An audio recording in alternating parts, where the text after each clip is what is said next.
On July 10th, 2025, a handbag made history. Not just any handbag, the handbag. A circa 1980s prototype Birkin designed for Jane Birkin herself. After 10 minutes of a fierce bidding war, the gavel dropped. Final price? 8.6 million euros, roughly $10.1 million. The winning bidder? A private collector from Japan. In that moment, the Birkin bag, that humble, handmade vessel of rebellion and practicality, became the most expensive handbag ever sold at auction. Was it just nostalgia that commanded the price? Or did the world finally admit this was never just about the bag? Let me tell you a story. Sicily, 1912. Picture this. No, the year was 1984, when a meet-cute chance encounter between Jane Birkin and Hermès chairman Jean-Louis Dumois occurred on a plane in Paris en route to London.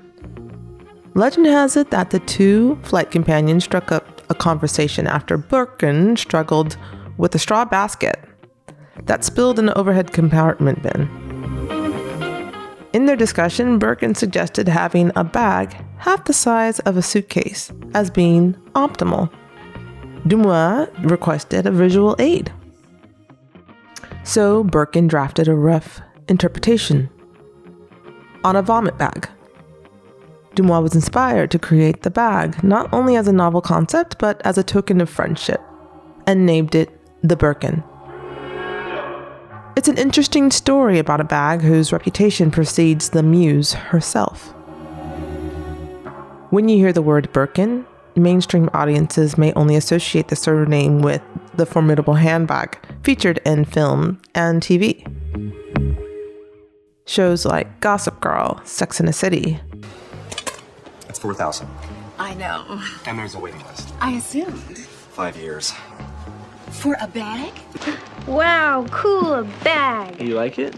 Hello, I'm a girl, it's a purse. Movies like Don't Look Up or The Royal Tenenbaums, The Proposal, It Ends With Us. Jane wasn't a woman who was obsessed over handbags. Her go-to accessory was a straw basket from Portugal. It's a fig basket. She paired it with couture or jeans, sometimes both. Inside, a chaos of scripts, cigarettes, and baby bottles. She wasn't trying to be iconic, and that's what made her iconic. I didn't know I knew her already, that is. Outside of the handbag, Birkin herself served as a quiet ambiance in pop culture. I recall her from Death on the Nile. She sang duet with Serge Gainsbourg on the world-renowned song Je t'aime, moi non plus. You know, the song the Vatican banned. I've personally come across her music in bookstores and coffee shops. Jane Birkin, born in London on December 14, 1946, and passed away in France on July 16, 2023, was a British-French actress, singer, and designer.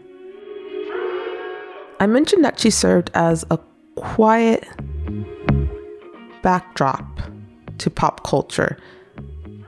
That's not necessarily accurate. It definitely wasn't the case in France, where she was a full-blown style icon and a major artist in both music and film. She quickly garnered attention for her striking look and presence. Birkin-style was effortless, androgynous, and practical. She was a fresh breeze in denim, casual tops, and flowing dresses. She was unconventional in her fashion, prioritizing comfort in her clothing choices.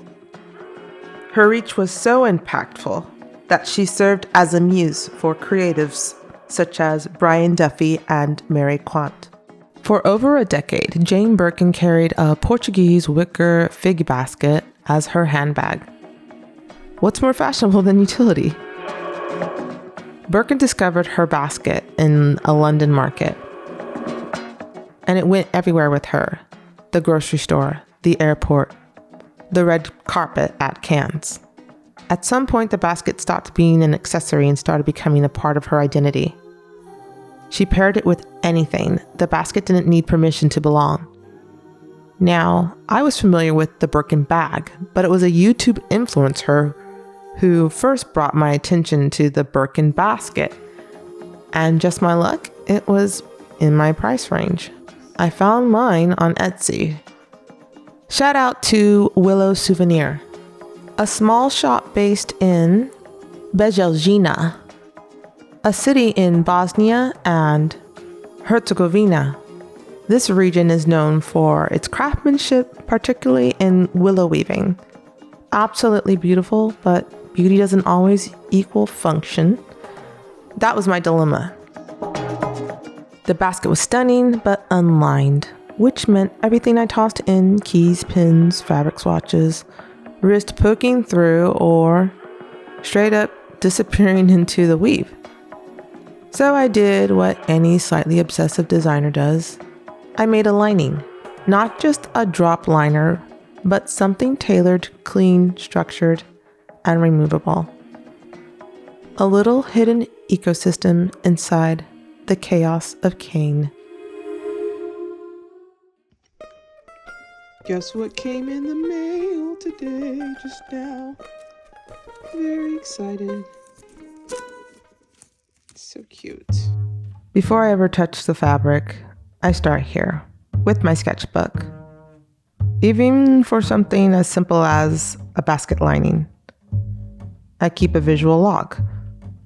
It's like the scientific method, but for fashion. Reference images, measurements, early ideas, it all goes in here. It helps me slow down, stay intentional, and solve problems before I waste fabric. Before I go to the machine, the sewing machine that is, I need to start with the basket itself.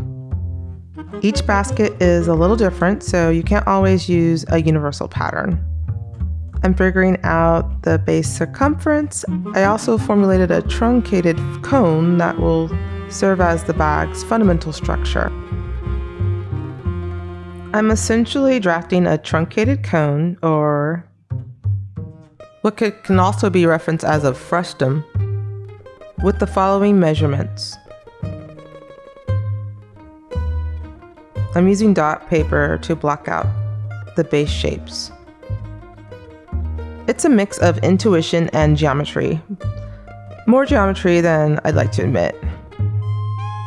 I'm also taking time to consider different pocket variations to store things like keys, my cell phone, business cards, something to write with, things of that nature.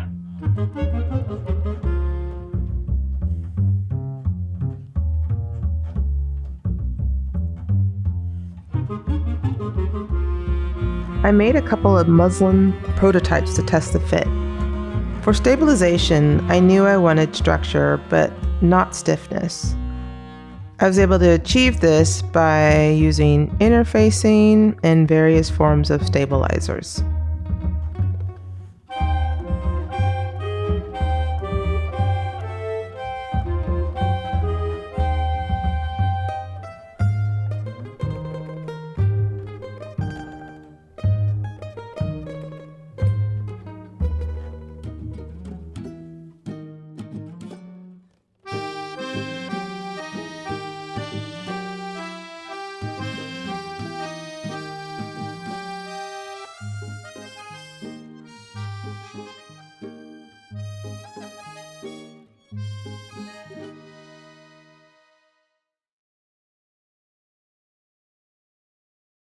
The Birkin bag may have started as an homage to Jane's effortless style, but somewhere along the line, it stopped being a basket or a bag. It became a balance sheet. Birkins are now treated like blue chip assets. They consistently outperform gold and the S&P 500 as luxury investments. These aren't handbags anymore, they're portfolios with handles. Many are stored like artwork, untouched, vacuum sealed, hidden in temperature-controlled vaults. And here's the kicker. Hermès doesn't just sell you a Birkin. They offer you one, but only if you're the right kind of buyer. At least this is what I've heard. I cannot confirm nor deny. Exclusivity isn't a side effect. It's the point. Meanwhile, the resale market has spun into its own ecosystem. The handcrafted icon has become stock market bait.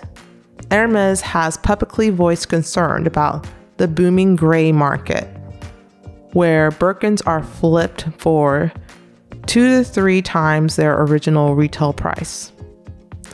This resale frenzy flips the entire narrative. Hermès tries to project an image rooted in artisanal mystique, but the aftermarket turns the Birkin into a commodity. Less art object, more scarcity-driven asset. And while all this was happening, Jane was asking, at what cost? In 2015, she famously requested that Hermès remove her name from the crocodile-skinned Birkin after viewing footage of animal cruelty at luxury skin farms.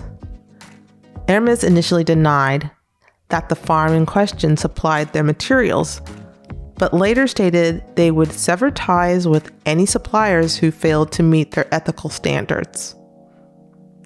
Jane eventually withdrew her requests after Hermès committed to stronger oversight, but her unease with the culture surrounding the bag, from its materials to its mythology, was already well documented. She once called the Birkin bag bloody snobbish, and her own was famously worn, scratched, and covered in stickers, protest tags, and charms. While collectors kept theirs locked away in safes, Jane's was full of crumpled receipts and signs of actual use. She carried hers. The world collected them. Over time, the idea of the bag outgrew her, and she seemed well aware of that. There's something satisfying about returning the Birkin to its original form. Not the crocodile, not the vaulted investment, but the basket. Functional, honest, unbothered. I didn't set out to make a statement. I just needed a lining. But maybe that's the point. Not everything has to be luxury to be legendary.